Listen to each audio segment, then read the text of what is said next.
Stocks down big for the day. We told you, isn't that weekly vertical crossover a beautiful thing? We see bonds are up for the day and gold is down.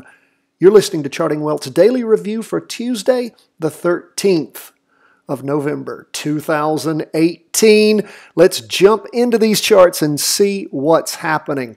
We go first on our weekly chart to the S&P 500, where we see the week starting off with down movement. As so far, it's really a red spinning top on our Heikin Ashi candlesticks, means indecision tending down. S&P 500 down 1.89% for the day. We can see that the price percent oscillator has kinked over, going down again. It was sort of going sideways over the last week. The price percent oscillator is heading down, but the derivative oscillator is losing some downward momentum. At some point, we will redraw our weekly trend line since that was broken. But again, the beauty of the weekly vertical crossovers continues to show itself. Remember, all things being equal, the market tends to move in the direction of the largest chart, and that chart is down. What do we see going on the two-day chart? Two-day chart was trying to cross over going up, we saw, as those three prior candles were actually strong up candles. That was the last candle ending on Thursday the 8th. This latest candle for Monday the 12th, representing Friday and Monday, is actually almost a doji. It is lots of indecision tending down.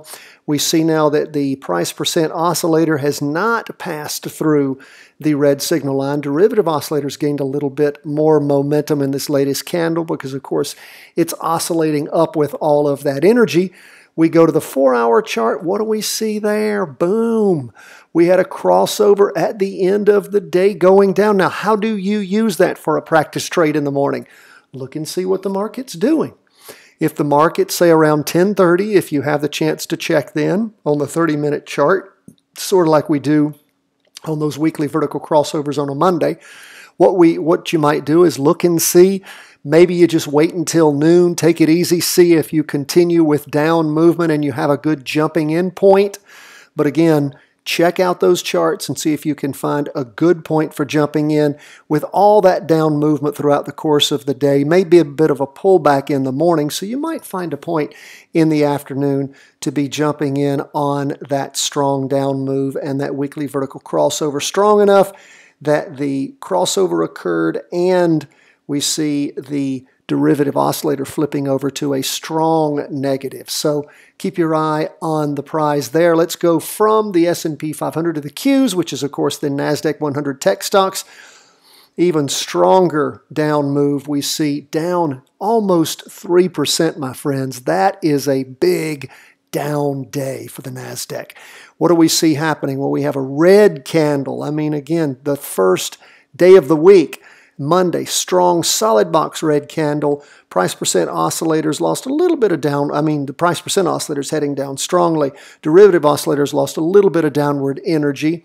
That's from that pullback on the prior week. And then we go from the weekly to the two-day, and we can see how that was heading for a crossover going up with the last two-day strong green up candle ending on Thursday. Well, this latest one is again a red down candle, wick on top and a longer wick on the bottom. Price percent oscillators kinked over. We do see the derivative oscillators flipped over to the positive, so keep our eye on things there. But what do the 4-hour charts show us? Had that crossover in the morning. How many of you guys were paying attention and jumped in to that movement in the afternoon? That's why we tell you when you're looking, as we said to be looking, you look both at noontime for the morning candle and then at the end of the day. And of course, what do we see? What did we see happening? You had a great entry point in the afternoon for the NASDAQ 100 with lots of great movement down in the afternoon. So your jumping in point was there after that noon candle closed. All right. Now, hopefully those of you who are really following us on a daily basis, keeping your daily market worksheets, putting on your calendars. And if you use an iPhone like I do, when you're listening to over the weekend to the comprehensive review and forecast, and I say check out what things are doing on Monday, you set an alarm. It goes off at noon. You check out that candle. You see what's up. And then you jump in, as you should have this afternoon on QQQ. Couldn't do it for at noon on the S&P 500. Okay, it just hadn't crossed over yet. Let's now go on to TLT 20-year bonds. The weekly chart, we see up movement, up 0.65%, and that movement is already pushed above the prior week's down candle. Derivative oscillator still losing downward momentum. Price percent oscillators heading up just a little bit. Remember, again, all the caveats here, it's just the first day of a 5-day candle. 2-day, have we bottomed out somewhere along the lines of about 112.64? You can see going all the way back to the 5th of October, where things sort of landed and bottomed, and now we see on that 2-day chart, it's crossed. It can't get itself straight. Crossed over going up, crossed over going down. Typically, when things fail, usually means you're going to have more down movement longer. Well, what it appears to have done is reached a bottom. Then it rotates back over, going up. And again, that is now we will go ahead and mark that because that's been 2 days. That is an honest to goodness real candle. So we will change that candle into an up arrow so that you can actually tell that's happening. Now remember, weekly still in a confirmed down move. So now we've had things change on bonds.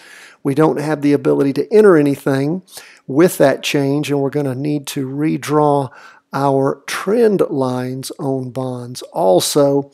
And in fact, I want to draw my new trend line on the 2-day chart, and we really just can't do that yet. So what do you do when you can't draw a trend line? You don't draw a trend line.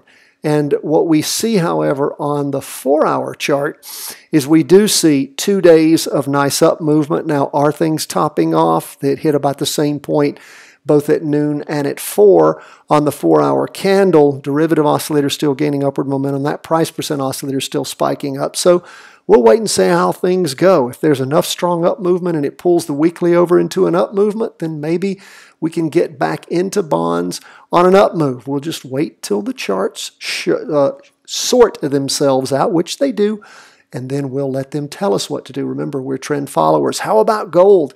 Gold down for the day 0.72%. Now, again, we go back to that weekly chart. Gold had gone up 3 weeks from the week ending the 5th of October to the 19th, and then started sliding sideways and down so far this week. We still are in a confirmed up move on the weekly, but the derivative oscillator on the weekly chart's losing momentum. Price percent oscillator is heading down, so we'll continue to keep our eye on things. We go to the 2-day chart. And of course, it is now confirmed crossover going down. And we go all the way back to the 24th of August. And we now finally have a crossover going down in gold. And again, kept looking like gold was bottoming. And we'll just see where gold is going to take us now. So we're going to rotate that over 180 degrees.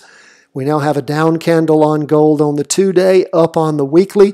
Don't have a trade on gold at this time. We'll continue to watch and see how things sort out. Of course, gold was down on Friday and again on Monday. And we will see where gold is going to go to. Is it going to go all the way down to bottom at 111? Is it going to stop somewhere around 112? We don't know. We'll just watch and see what we see. And once gold sorts its way out, we'll be ready, willing, and able to jump into that. So what do we take with us today? First, look for a jumping in point in the morning. If you can find one in the morning or early afternoon on the S&P 500, you should have already jumped into the cues this afternoon for a practiced down move. And again, you say, wait a minute, what are you talking about? Why would you buy something that's going down? Because you can buy PSQ, which is the opposite of QQQ. That actually moves in the opposite direction. It is an inverse or short fund for the NASDAQ 100. Same with the S&P 500. There's something called SH, which is the ProShares short of the S&P 500, which moves up when the S&P moves down. Just a little bit of sophistication, some things for you to practice. Sometimes it's actually easier to make money when the market's crashing. And I want you to listen. We're going to put this in the show notes. listen to the training that we have on inverse funds, how to make money when markets crash. Because remember, everything that goes up must come down. If you hadn't bought our book, do so. If you would like to support us at Patreon, we would so appreciate your help there. Lots of goodies to give out to you. And of course, one of those things includes a special show for our Patreon supporters where we'll go through the stocks that you're interested in and your questions. We'll give you answers. God bless, my friends. All the best from the whole team here at Charting Wealth World Headquarters.